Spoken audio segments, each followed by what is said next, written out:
राजा अपने मंत्री से बोलता है, हमारे राज्य में कोई भी भिखारी या फिर कलाबाज ना आने पाए। यदि कोई भी इस नियम का उल्लंघन करता है तो उसे कड़ी से कड़ी सजा दी जाएगी। एक दिन एक कलाबाज उनके महल में आ जाता है। राजा बोलते हैं, कौन हो तुम? तुम्हारी हिम्मत कैसे हुई बिना इजाज़त महल में आने की? सिपाही, इसे किसने अंदर आने दिया? महाराज, एक बार मेरी बात सुन लीजिए। मैं एक कलाबाज हूँ और मैं कला दिखाकर लोगों का मनोरंजन करता हूँ और मैं आपसे अपनी कला दिखाने की अनुमति चाहता हूँ। राजा बोलता है, तू यहाँ क्या पूरे राज्य में कहीं भी कला नहीं दिखा सकता। तू अभी के अभी यहाँ से निकल जा, नहीं तो तुझे फांसी दे दूँगा। ठीक है महाराज, मैं यहाँ से चला जाऊँगा, पर जाने से पहले एक अच्छा कार्य करके जाना चाहता हूँ। राजा बोलता है, वह कौन सा कार्य है जो तू यहाँ से करके जाना चाहता है? आपके राज्य में आसमान में दो भैंसे लड़ रहे हैं और वे दो भैंसे लड़ते लड़ते आपके राज्य की ओर आ रहे हैं। और अगर वे दोनों भैंसे आपके राज्य में आ गए तो आपके पूरे राज्य का विनाश कर देंगे। इसीलिए मैं वह दोनों भैंसों को शांत करना चाहता हूँ। तब राजा बोलता है, यह तो बहुत नेक काम है, जाओ और जल्दी से वह दोनों भैंसों को शांत करवाओ। ठीक है महाराज, आप अपने बगीचे में चलिए, मैं वहीं से ऊपर आसमान में जाऊंगा। फिर सारे लोग बगीचे में आ जाते हैं और कलाबाज बोलता है, महाराज मैं तो जा रहा हूँ, पर मेरी बीवी को कौन देखेगा? तब राजा बोलता है, तुम बिल्कुल चिंता मत करो, तुम्हारी बीवी यहाँ पूरी तरह सुरक्षित रहेगी। फिर कलाबाज एक रस्सी निकालता है और उस रस्सी को आसमान की ओर फेंक देता है और उस रस्सी में चढ़कर ऊपर आसमान की ओर चला जाता है। थोड़ी देर बाद आसमान से कलाबाज का एक हाथ नीचे जमीन पे गिरता है और उस कटे हुए हाथ को देखकर उसकी बीवी रोते हुए बोलती है, महाराज मेरी पति को बचा लीजिए, वह भैंसे मेरे पति को मार रहे हैं। तब राजा बोलता है, पर मैं आसमान में आपके पति को कैसे बचा सकता हूँ? फिर कलाबाज का दूसरा हाथ भी जमीन में गिरता है। ऐसे करते करते उसके सारे अंग के टुकड़े जमीन पे गिरते हैं। फिर कलाबाज की पत्नी जोर जोर से रोने लगती है कि महाराज, उन दोनों भैंसों ने मेरे पति को मार डाला है। अब मैं कैसे जीऊंगी? अब मुझे भी नहीं जीना है। मैं अपने पति के साथ सती होना चाहती हूँ। राजा ने बहुत समझाया, पर कलाबाज की पत्नी नहीं मानी और अपने पति के शरीर के टुकड़े के साथ सती हो गई। जैसे ही उसका शरीर राख में बदल गया, वैसे ही कलाबाज ऊपर आसमान से नीचे आ जाता है और बोलता है, महाराज मैंने उन दोनों भैंसों को शांत कर दिया है। अब मैं आपके राज्य से जाना चाहता हूँ, पर मेरी पत्नी कहीं दिखाई नहीं दे रही है। तब राजा बोलता है, तुम्हारी पत्नी तो सती हो गई है। कुछ देर पहले ही आसमान से तुम्हारे शरीर के एक एक टुकड़े जमीन पर गिर रहे थे। उस शरीर के टुकड़े को लेकर वह सती हो गई। तब कलाबाज बोलता है, महाराज मैं मर कैसे सकता हूँ? मैं तो आपके सामने खड़ा हूँ। आप जरूर मुझसे झूठ बोल रहे हैं। आपने मेरी पत्नी को जरूर महल में छुपा रखा होगा। तब राजा बोलता है, अगर तुम्हें ऐसा लग रहा है तो तुम अपनी पत्नी को आवाज़ दे सकते हो। वह जैसे ही आवाज़ देता है, उसकी पत्नी महल से निकलकर बाहर आ जाती है। यह देखकर तो सब हैरान हो जाते हैं। उसमें से एक व्यक्ति बोलता है, यह तो कलाबाजी है। मुझे तो अपने आँखों पर विश्वास ही नहीं हो रहा है। तब राजा बोलता है, यह तो सचमुच कलाबाजी है। तुम्हारी पत्नी तो जीवित है। राजा बोलता है, कलाबाज यह तुमने कैसे किया? तुम्हारा शरीर मेरे सामने ही जमीन पर गिरा था और तुम्हारी पत्नी मेरे सामने ही सती हुई, पर तुम दोनों तो बिल्कुल सुरक्षित और जीवित हो। यह तुमने कैसे किया कलाबाज? तब कलाबाज बोलता है, महाराज, यही कला तो मैं आपको दिखाना चाहता था। हमने 52 कला सीखी है और इसी कला से मैं यह सब कर पाता हूँ। राजा उस कलाबाज से बहुत खुश हो जाता है और उसे बहुत धन दौलत देता है और बोलता है, कलाबाज, मैं भी यह विद्या सीखना चाहता हूँ। अवश्य महाराज, मैं आपको यह सारी विद्या सिखा दूंगा, पर इसके लिए आपको हमारे घर आना होगा। मैं यह विद्या वहीं सिखाऊंगा। तब राजा बोलता है, ठीक है, मैं कल ही तुम्हारे घर आऊँगा और यह सारी विद्या सीखूंगा। दूसरे ही दिन वह अपनी रानी से मिलकर विद्या सीखने के लिए अपने मंत्री के साथ निकल पड़ता है। कलाबाज के गांव में पहुंचकर उसे बहुत अजीब अजीब लोग दिखाई देने लगते हैं। फिर वे कलाबाज के पास पहुंचता है।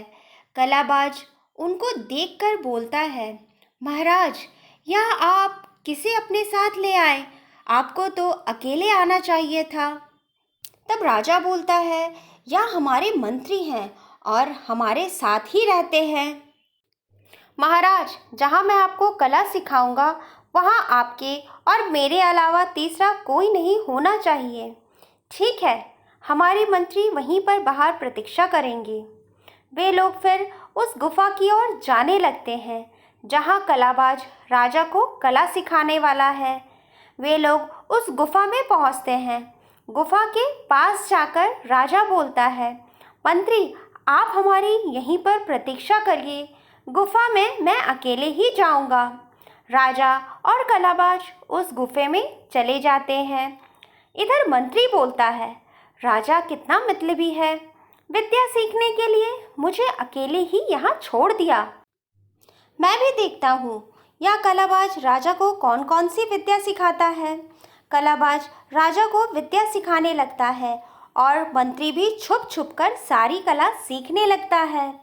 राजा को विद्या सीखते सीखते 3 महीने हो जाते हैं, पर राजा सिर्फ 51 कला ही सीख पाता है, जबकि मंत्री पूरे 52 की 52 विद्या सीख लेता है। राजा कलाबाज से बोलता है, कलाबाज, मैंने 51 विद्या ही सीखी है, पर उतना मेरे लिए पर्याप्त है। अब मैं अपने राज्य वापस जा रहा हूँ। राजा और मंत्री अपने राज्य की ओर निकल पड़ते हैं। चलते चलते उन्हें एक जंगल मिलता है और वे लोग देखते हैं कि एक तोता जमीन पर मरा हुआ है। तब मंत्री राजा से बोलते हैं, महाराज, आपने तो इतनी कला सीखी है, क्या आप इस मरे हुए तोते को जीवित कर सकते हैं? राजा बोलता है, हाँ, मैं इसे जीवित कर सकता हूँ। फिर राजा जमीन पर लेट जाता है और अपने प्राण निकालकर उस तोते में डाल देता है और तोता जीवित हो जाता है। तभी मंत्री भी लेट जाता है और अपने प्राण निकालकर राजा के शरीर में डाल देता है और तुरंत खड़ा हो जाता है। फिर वह तोते को पकड़कर मारना चाहता है, पर राजा उस मंत्री की चाल समझ जाता है और वह वहाँ से उड़ जाता है। तब वह मंत्री राजा के वेश में महल आता है और वे राजा के दरबार का फैसला कुछ भी ठीक से नहीं कर पा रहा था। रानी सोचती है, अरे महाराज को क्या हो गया? यह ठीक से कोई भी फैसला क्यों नहीं कर पा रहे हैं? यह महाराज तो नहीं हो सकते। कहीं हमारे महाराज के साथ कुछ गलत तो नहीं हो गया? इधर मंत्री बैठकर सोचता है कि क्या करूं, कैसे उस तोते को मारूं। अगर उस तोते को नहीं मारा तो मेरी चिंता खत्म ही नहीं होगी। फिर उसे एक तरकीब सूझती है। दूसरे ही दिन राजा ऐलान करा देता है कि कोई भी मुझे तोता पकड़ कर देगा, मैं उसे स्वर्ण मुद्राएं दूंगा। एक तोता के बदले 1 स्वर्ण मुद्राएं मिलेगी। पूरे राज्य में ऐसा ऐलान करा दिया जाता है।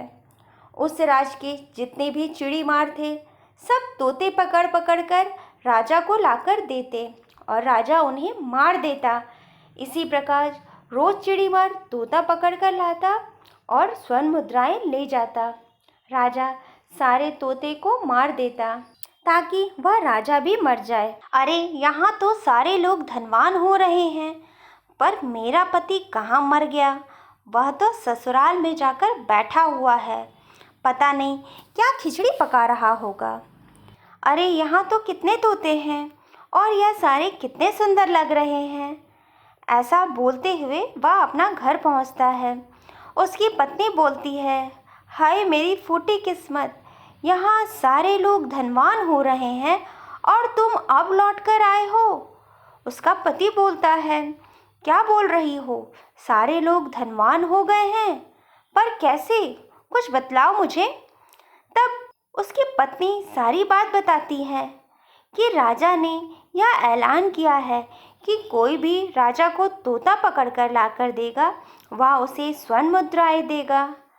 अच्छा ऐसी बात है, तो तुम रुको, मैं अभी आता हूँ और तोते पकड़ कर लाता हूँ। वह जाल और दाना लेकर चला जाता है। जहाँ उसने तोते देखे थे वहाँ जाकर जाल बिछा देता है और दाना डाल देता है और पेड़ के पीछे छुप जाता है। तभी वहाँ सारे तोते आते हैं और उस जाल में फंस जाते हैं। उसी में वह राजा भी था।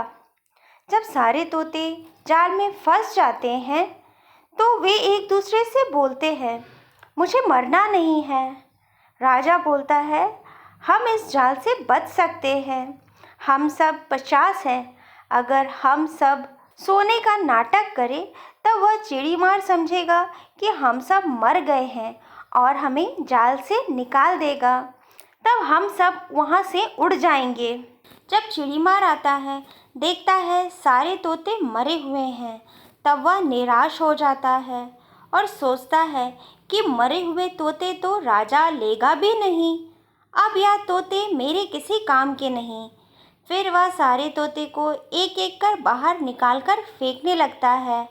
बस राजा ही उस जाल में बचा रहता है। तभी चिड़ीमार के कपड़े से दाने की डिब्बी नीचे गिरती है और डिब्बी की आवाज़ सुनकर सारे तोते उड़ जाते हैं।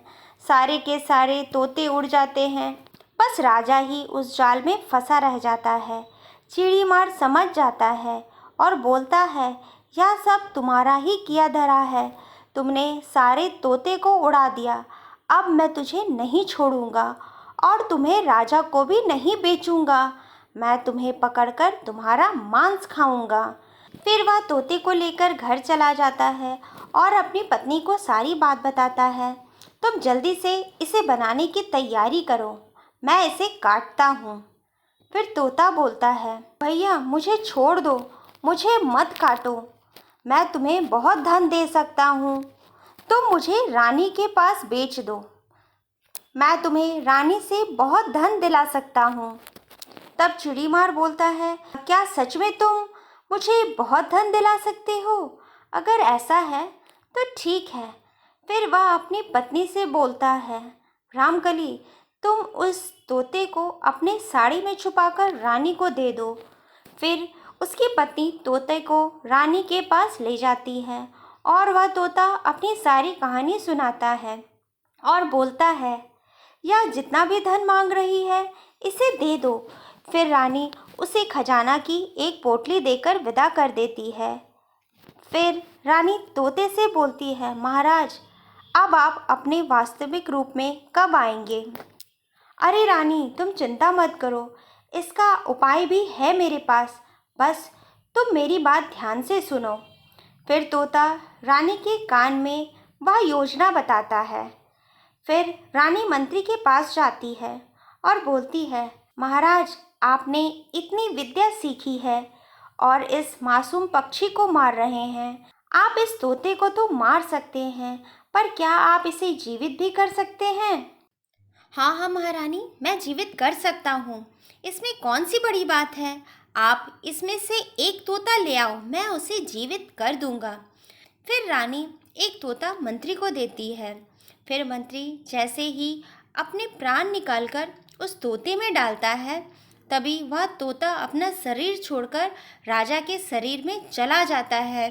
तभी रानी जल्दी से उस तोते को पकड़ लेती है और राजा को दे देती है और राजा उस तोते को मार देता है। इस प्रकार वह दुष्ट मंत्री भी मारा जाता है। तो दोस्तों, कहानी अच्छी लगी तो लाइक करना ना भूलें और ऐसी ही कहानी देखने के लिए हमारे चैनल को सब्सक्राइब करना ना भूलें। राधे राधे।